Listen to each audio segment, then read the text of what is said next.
Bart Ehrman recently gave his deconversion story.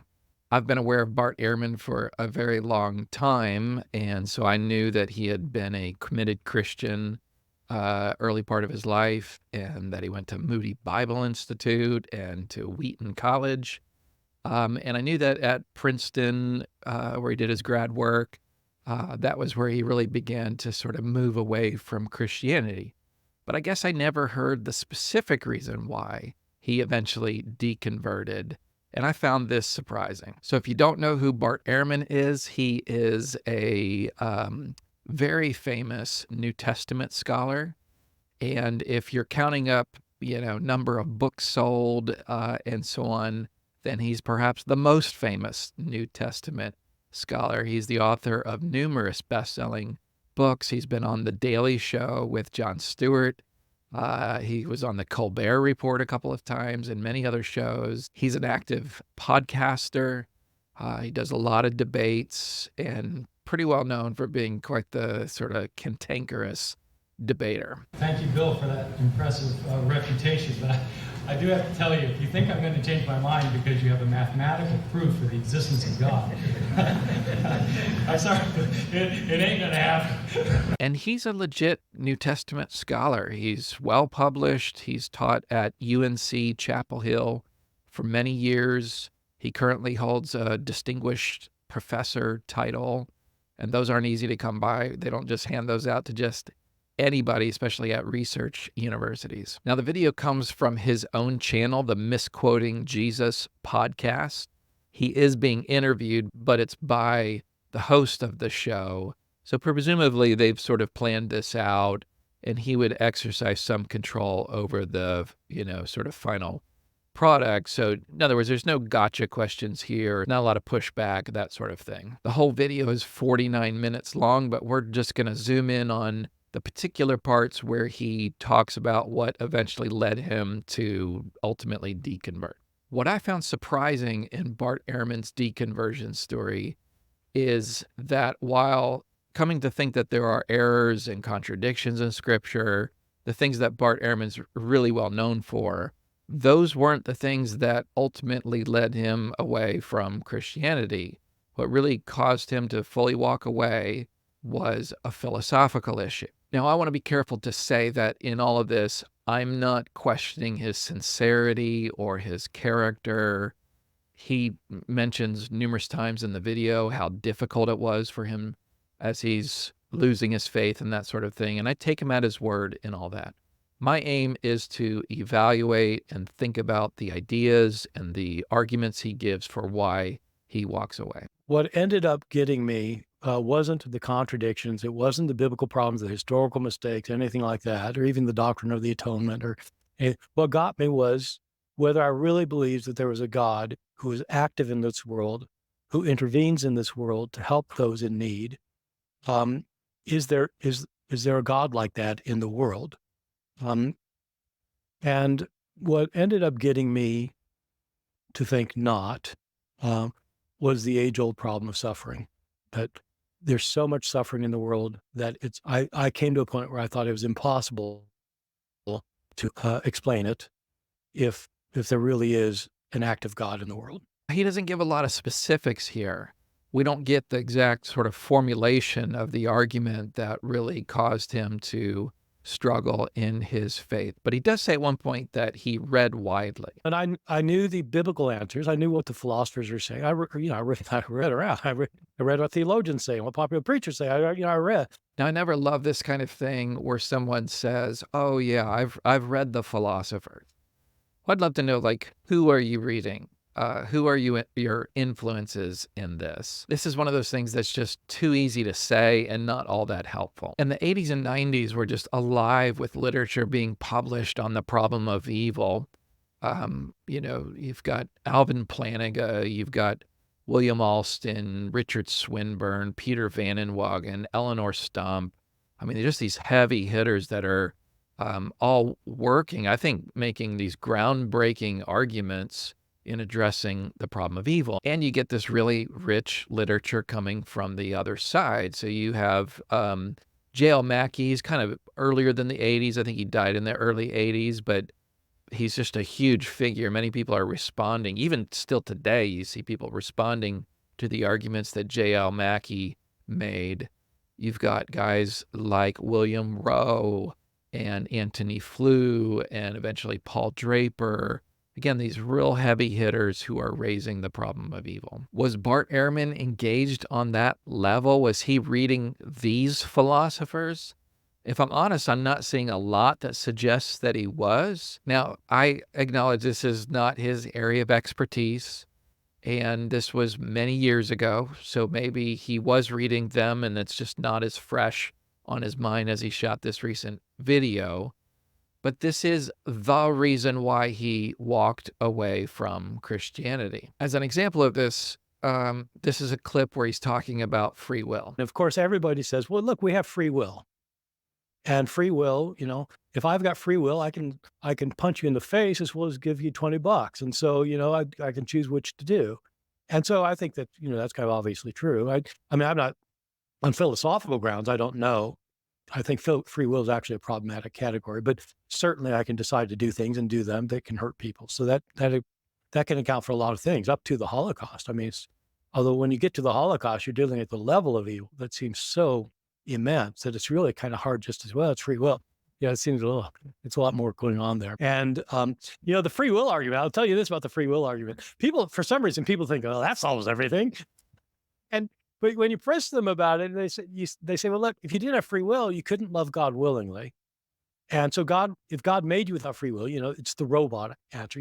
You'd be a robot. God didn't want robots. He wanted people freely to love them. And if you can freely love God, it means you can freely hate God. And if you can freely love another, you can freely, and so you can use your free will either way. And so there's got to be suffering. People always say this, there has to be suffering.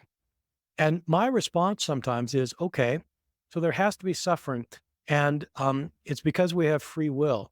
And then I'll ask, do you think that when you die and go to heaven, will you have free will? And they say, well, yes, of course. So, but there won't be any suffering in heaven, right? Well, no. I said, so it is possible to have free will and no suffering. You get this silence like, but that's different. Why is it different? Well, because we're sinful.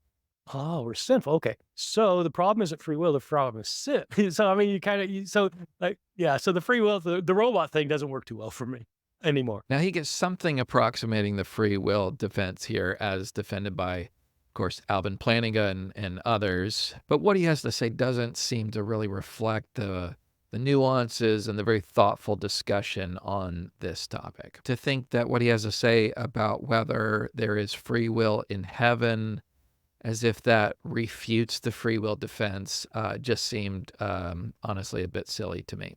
And when he says the problem isn't free will, the problem is sin, that doesn't really address the issue either, because for many philosophers and theologians, there's really no such thing as sin if there's not free will. So this really isn't the gotcha moment that he seems to think that it is. Now, he did write a book on the topic called God's Problem, written in 2008. So this is much closer to the time in which he deconverted. I went to the library, picked it up to see what he had to say there, but it's quite similar. There's very little engagement with the philosophical literature.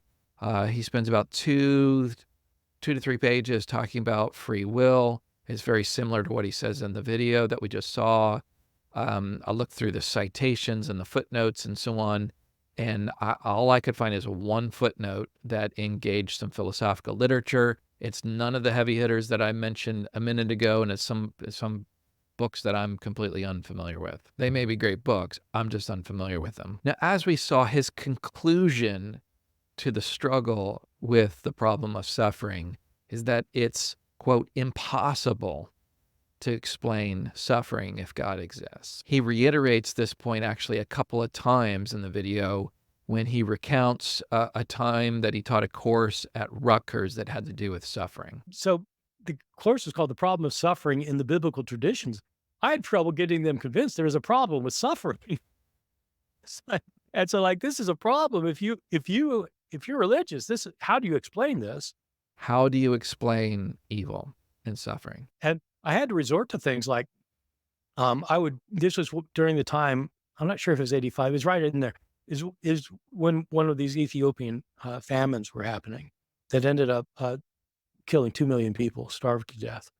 And I would come into class with a front page of the New York Times that would have a picture of a woman who was clearly starving to death with an infant on her breast who wasn't getting any nourishment and was starving to death. And I point to this picture and I say, look, if you believe in God, this is a problem. How do you explain this? Now, the problem here is that trying to explain suffering is almost certainly the wrong approach. In a way, it's asking the wrong question. One can try to explain suffering, but that's likely to be extremely frustrating. If someone comes to me and says, okay, explain this instance of evil and suffering, my answer is almost always going to be, I don't know. I don't have the reasons why this happened. But why would we expect to know? Why think we are owed an explanation? It's quite like a child not understanding, or maybe even not being able to understand, the reasons that a parent may have for making a decision. Just because the child can't understand it doesn't mean they can't quite rationally trust their parents in the decision. And that's quite similar to God, I think, that we often will not know the reasoning why, but that doesn't mean we can't rationally trust or rationally believe in God. Now, I'm not advocating for blind faith or blind trust.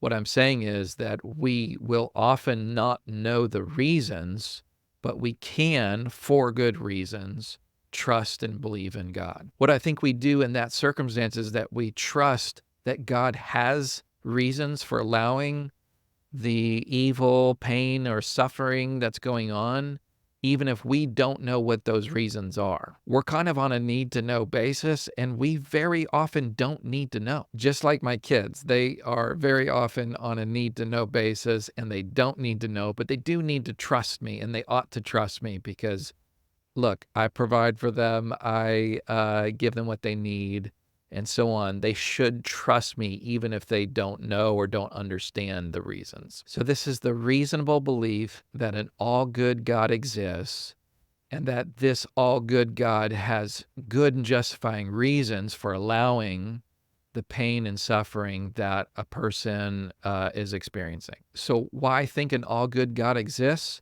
Well, here I think it would be the many arguments for the existence of God, and I think there are many good arguments for the existence of God, of an all-good, all-powerful, greatest conceivable being sort of God.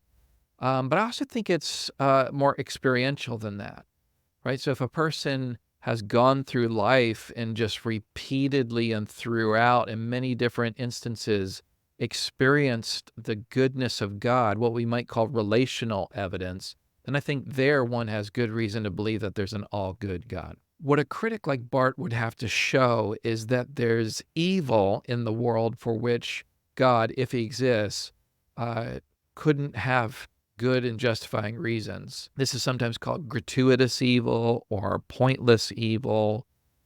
But honestly, how could one possibly show that there's evil in the world for which God, if he exists, couldn't have justification for? Now, one can show that some instance of evil or suffering seems pointless or gratuitous, but of course, just seeming gratuitous or pointless doesn't mean that it is pointless or gratuitous. My kids might think it's gratuitous that they can't eat ice cream for dinner, but it certainly doesn't follow that it therefore is gratuitous. It's really, again, an issue of perspective. It's the child's perspective versus the parent's perspective.